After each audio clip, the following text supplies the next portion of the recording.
Le devoir nous appelle, mesdames, messieurs, vous qui nous suivez sur Nouvelle Tendance Télévision.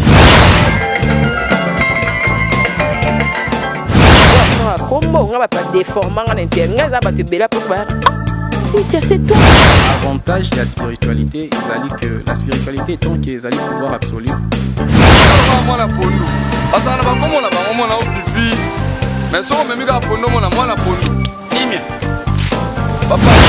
ndenge ngai nani okwamie na boloko ya bolingo oyo nzambe nazwa pe bambo nanga bien ya on a préféré na sala nanga vie toyebi kisi accepte d'écouter cette bague que je place à ton doigt. Il y a des choses dans la vie qu'on ne peut pas négliger, mesdames et messieurs. C'est l'expression et l'impression. Vous savez, à chaque fois que tu peux apparaître devant les gens, ce sont les premières impressions qui restent. Quelle est l'impression que les gens gardent? Boutique d'habillement, exemple à suivre. Poto na poto, chez Ondilo Mapouya. C'est vrai que la vie ne fait pas le moine, mais on reconnaît les moines par leur accoutrement. Nous sommes petit bouillé. Nous sommes à 24. La croissance de la direction Cambiana venu au Parlement. Exemple à suivre. Exemple boutique. Collection à collection, nouvelle collection. Pour vous qui aimez la classe, mesdames, messieurs, voici la solution. Odilon Mampouya, exemple à suivre. Exemple boutique. Odilon Mampouya. Alain Lele, rien à dire. Odilon Mampouya. Odilon Mampouya.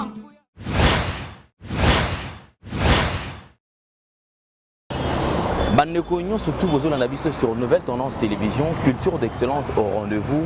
moté, nabisika tout au bozota labiso, puis toujours senganabine encore une fois de plus. Merci Mingi parce que vous avez belé et à s'abonner sur Nouvelle Tendance Télévision. Que Pessibino encore une fois de plus, vous allez et belé to baïke et à s'abonner sur la chaîne Oyo parce que makambe belé na 2019 awa to sala yango. Merci na sponsor nabiso ya Jani Sita Tunga pour to banga mituri depuis Switzerland. De temps à autre, azo bunda pour que musala et kende penza na nenge esengeli toza pe na bandeko bazo soutenir biso neti Chancel Mbemba toza na Malorisa congolaise Malolo toza na Tabu Fatou top modèle oaza tango nyonso toujours ko tia biso mo loboko toza na venanga Tigana Zoreta oazo sunga pe biso de temps à autre et loko ya sikanesa kino réalité to vérité ezo permettre bino beau découvrir tout ce qui se passe dans la ville province à Kinshasa et aussi ceux qui nous ont appris ça makoki toko mekape kokota na ba secteur mususu to na ba province mususu pour présenter bino makambo oyo ezo salama. Mais alors vérité to réalité pour na lelo intéressé biso mingi mingi na oyo ezo salama na commune ya Mongafula na kati ya quartier Mbenteke oyo ezali juste sur le long il y a route de Matadi. Route Matadi ezali nzela oyo ezo mabiso vers Congo central. Alors ceux qui ont l'équipe Mater Day, au Poussani, au l'équipe Matadi Mayo, Matadi Kibala, au Poussani, au l'équipe Mitendi, au Poussani, avant, au moment où on a une place dans cimetière, on va bien un cimetière, il y a Mbenteke Fouti. Alors, dans le cimetière, on a un makambozo salamakuna, mais nous nous sommes posé beaucoup de questions. Il y a tozo kende wapi, peto uti wapi. Kotala bandeko oyo bobi ke ba cimetière oyo koma mingi ana mboka na biso et comment un système tout autour ya cimetière ba koma kotonga bato ba koma ko habiter ba koma ko fanda kuna mais toyebi que na sika bazo kunda bato en principe il faut qu'il y ait une distance parce que eza déconseillé bato ba fanda na sika wana tokoluka pe ba expert to bato o baza na ba connaissance makasi na matière oyo ba meka pe ko éclaircir biso en ce qui concerne makambo oyo to domaine oyo bazali kokunda bato na sika wana eloko nini intéressé biso beaucoup mona to proposer bino condenser ya image votala ndenge nini makambo ezo sala makuna magazine abiso to Nouvelle Tendance Télévision to se dépêcher qui to comment sur place sur le terrain total nini o ezo sala mabotala bandeko na biso peuple congolais ndenge azo souffrir lelo beaucoup mona une épidémie o frappé bato ba fandaka tout autour to nzinga ya cimetière wana o ba bengaka épidémie ba benga buka Alors buka buka eza maladie ozo mona moto bana ki utambola malamu mais après un moment akomi ko s'affaiblir miko ekomi ko lemba et après moto akomi pe na difficulté ya kotambola boko mona ndenge ni bambuma ekomi ko bima batu na kati ya nzoto bomona mutu et bandi lokola bibon moi le moi muke bozo mona ba filaire ezobima tout simplement pona makambo esalami kuna cimetière érosion et outi ko frapper kuna na ndenge ya kosakana te et botala siko nini o esalami bola nanano reportage na biso condensé automiki ko sala bino oboyeba de quoi il s'agit pe nini o esalama vérité ou réalité.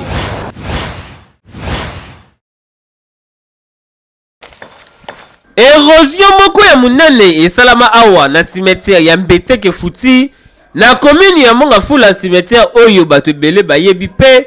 bakunda bato ebele awa kaka ndenge bozali komona érosion ebuka cimetière bakor ya bato oyo bakufa ebima nango libanda baserke kutu koloba te misusu kutu ekoya nango na kati ya érosion boyebaka depuis érosion oyo ebuka cimetière ya Mbetseke Futi oyo ça fait déjà 2 ans mokoka bibembe ebima nango libanda misusu na bankusu pe ekoma kopesa solo kutu ya mpasi pe mawa ezaka e provoka mama na épidémie awa population oyo bazalaka penepene bazwa maladie wana pe ekoma kosala bango kaka lokola bato oyo bazobela buka buka botala ndenge bakoma kotambola donc épidémie wana ezo déformer bato na ndenge ya kosakana te population ya kote oyo bazali ko souffrir botala ndenge bakomi ko vivre na bibembe pembeni solo boka ndenge ba communiquaki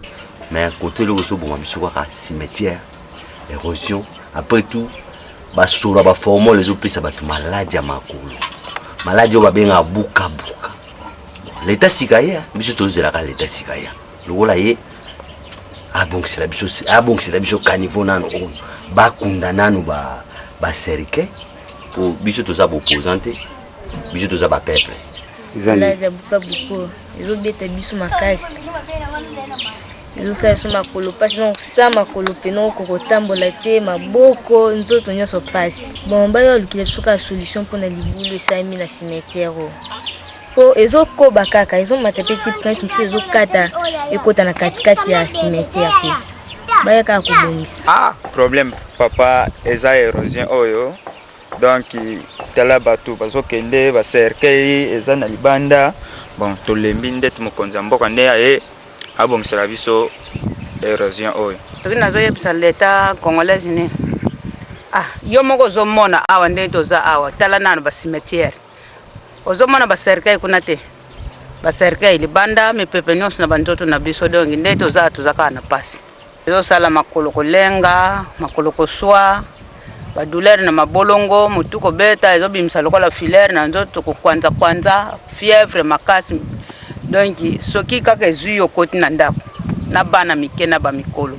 tobeleli kaka na gouvernement sika ezala lokola gouvernement oyo toleka te mpo tomona bayawa baministre baya mbalombala susi na bango ezala kaka soki bekotabiki bango bakanisa soki bakundi cimetière ekokangama mais tosengi na mokonzi ya mboka sika soki aza na volonté mpenza ya congolais ndenge azaki ya congolais mpenza ya solo congolais mpenza arraisonner biso d'ici février tout mon attaque babanda ta ko banda pamba pour to tika na so babala ba nda côté on est préfet major to ko longo so ba bongisi nde to ko zonga pour to ko vanda na bana mikebo iti ba place aboy donc ndenge to zoloba avant érosion wana banda to zalaki vraiment bien mais et ko arrivé que tant que érosion wana ko salama ba expulsion ba corps wana ndenge zo bima ba to komi ko se plaindre ba déclaration ya ba articulation na ba mbuma ko zo bima bango na nzoto parce que ba mbuma ce que Bukio, donc pour tellement même au long on a tina libando au kate. Alors tous autres traités bango kaka na ba traitement moko boy préventif to kolo. Donc tous aussi encore la population et na gouvernement asunga biso po après sa vaccin wana d'une façon to prévenir pour tous on a pour sa population. Pour les population na ngezo bela bon on a ti soke beti mwana muke ko mona zo mema bana ba diminution makila, zo mema bana na niveau ba convulsion. Bazo sunga biso te ore ke ba ya même bazo ba prélever même makila ya bato wana ba sala examen ba yebo juste za nini et le côté en tout cas to kosenga na ba kontu ya municipalité ya Mongafula pe na ministre ya environnement elongo na ministre ya santé botala ndenge cimetière ya Mbetseke Futi oyo ebukani likolo ya érosion pe ezo continuer toujours ko bukana pe bibembe bazo continuer toujours ko bima libanda et créer kutu épidémie moko ya makasi na population oyo bazalaka pembeni awa. En tout cas, bosala quelque chose pour la épidémie oyo sinote et kotambola na Kinshasa mobimba po déjà ezui ba quartier ebele ezalaka la monga fula oyo bazalaka pembeni ya cimetière ya Mbetseke Futi. Tala batunde bazo tambola. Tala bala mikendenge bakomi. Bakonti, bosala quelque chose boye. Merci, je pense que avec de larmes aux yeux, nde tozota la image oyo. Alors bino kutu bozota lango à distance et bongo biso oyo tozalaki sur le terrain. Bomo na ba condition nini oyo to banda ko réaliser ba émission oyo solo oyo za koto wana eza ko sakanate. Et loko mususu ils ont intéressé biso ezali ba autorité en commençant par le bourgmestre oaza responsable ya commune ya Mongafula mwana mboka Olivier Saya. On se pose des questions na makam oyo sala makuna, pourquoi est-ce qu'ils ont intervenir té, pourquoi est-ce que azo réagir té jusque là. Comment on a appelé bande comme susu oyo ba koma côté kamabele oyo wana parce que pour que bato wana ba kota kuna na kotuna bango to sondage ne to bande kotuna bango mituna ezaka ka ba chef coutumier ne bazote ke la bango ba mabele oyo wana. Alors mabele wana pe et comité na niveau ils ont créé érosion. Nous avons mis tout avant de battre la place. Est-ce que déjà l'urbanisme habitat déjà et yebi to ils ont définir que place wana et koki côté kama parce que dans la place mususu ils ont mal monter battre koki ko fanda wana té. Il faut passer là dans étude ya sol et si manangoni koki ko définir ce qui awa battre koki ko fanda to koki ko fanda té. Mon mboka Olivier ça jusque là nano a réagir té. Mais bon moni battu ndi baza wana. Tozo tout napé les susu ba oyo ba koma lelo koteka mabele oba mibengaka bakolo mboka sali bakolo mabele ba chef coutumier parce que bande ko belé bazo réagir ka kolbaki non ba chef coutumier nde batekili bango mabele wana. Alors regardez cette vie humaine ndenge ezokende comment on a même bana ya mike obaza exposé na danger wana pour épidémie au mikolo kutu bomoni quelques ndaku o bomoni ndenge batu déjà balongwe batu bakimi. Alors ba oyo pe bazo ko kokimate parce que baza pe na place ya kokende te. Yango ba sepeli bazalana nouana mais bazole la toujours que ba autorité baluki la bango solution na makam oyo ezolekana na kati ya Mbetseke Futi. Botala bandeko oyo boti mona awa comment est-ce que bazole la na ba victime mutoye ko rendre visite na famille na et akuta na kati ya likamwana et memi pe moyen azwa pe makoki ko se faire soigner eza nango te. Ba autorité ya mboka na biso et tozo senga na mwana mboka Félix Tshisekedi oyo azali président de la République na makam oyo de temps à autre surtout kolela ya peuple congolais tant que peuple congolais azolela il serait mieux bango ba autorité ba réagir le plus vite possible parce que il s'agit de la vie humaine ceux qui lelo bana bande ko na biso to bande ko na biso na kati ya capitale makamba boy komi ko salama to kende wapi et ba meka ko za ba mesure pour na bande ko tout oyo bazo tonga tout autour ya ba cimetière toza pe na kamsu to ko aborder très très prochainement cimetière ya pompage cimetière ya pompage nenge pe ekoma lelo bokomona ndenge bandako batongi na kati et likambo ko kama lisusu ezali na kati ya bandako wana vous verrez que muto atonga na ye na kati ya cimetière atongi ndako mais azwa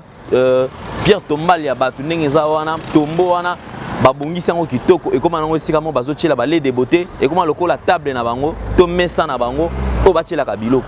o tokomi na mboka nini o tokoki vivre makambo tout o tozomona awa. Je pense que magazine Nabiso comme tu sais désormais et vous avez également un cas n'hésitez surtout pas à kobenga Nabiso parce que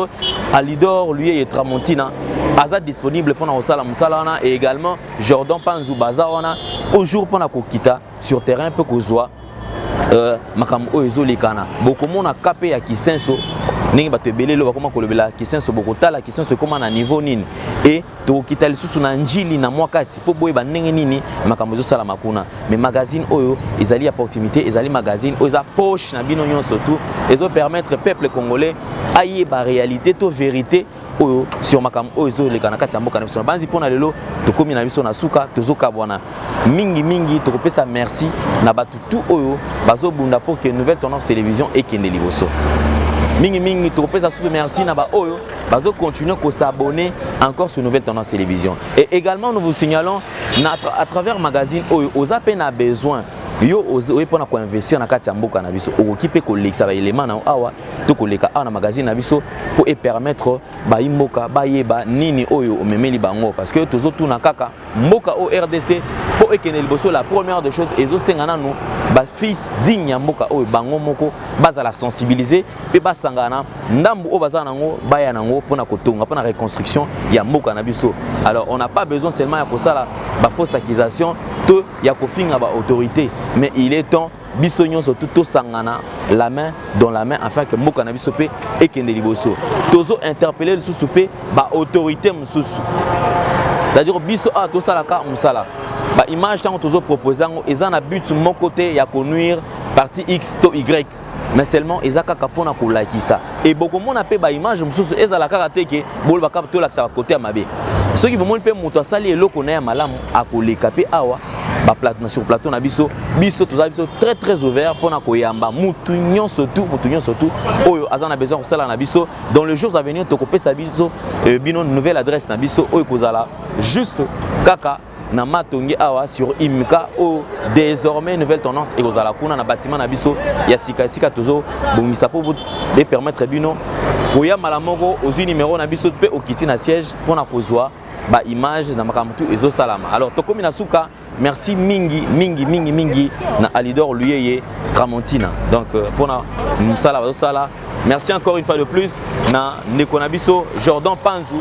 oyo yepaza au four et au moulin azobunda à ce que ba image ezala toujours et merci na bandeko tout o bazo benga biso na ba différentes communes pona ko lakisa bango to ko lakisa makambo oyo ezosala na kati ya ba commune na bango ba bourgmestre ba bonga parce que il faut plutôt ça la évaluation to yeba musala nini oyo ba bourgmestre ba koma ko sala parce que les lots chose étonnante et commune à chaque maison communale. Ceux qui barbouratent la maison communale l'espace exacté, il faut pas louer terrain où les jeunes bande ko bete là-bas les ba comme ça bisika ko la bibembe. Au moment où toyebike bisika on a paix eza approprié pour na makambo mususu. C'est-à-dire mbongo pe wana ekendaka wapi ezo kendeka toujours na kati ya poche ya ba bourgmestre oyo bazo diriger ba commune wana. Merci encore une fois de plus un sponsor na biso ya Jani, c'est Tachungam pour to bangamiture depuis Switzerland. Encore merci et na Taboufa top modèle, merci na mon vieux Tigana Zoreta, pièce maîtresse. Il y a un mage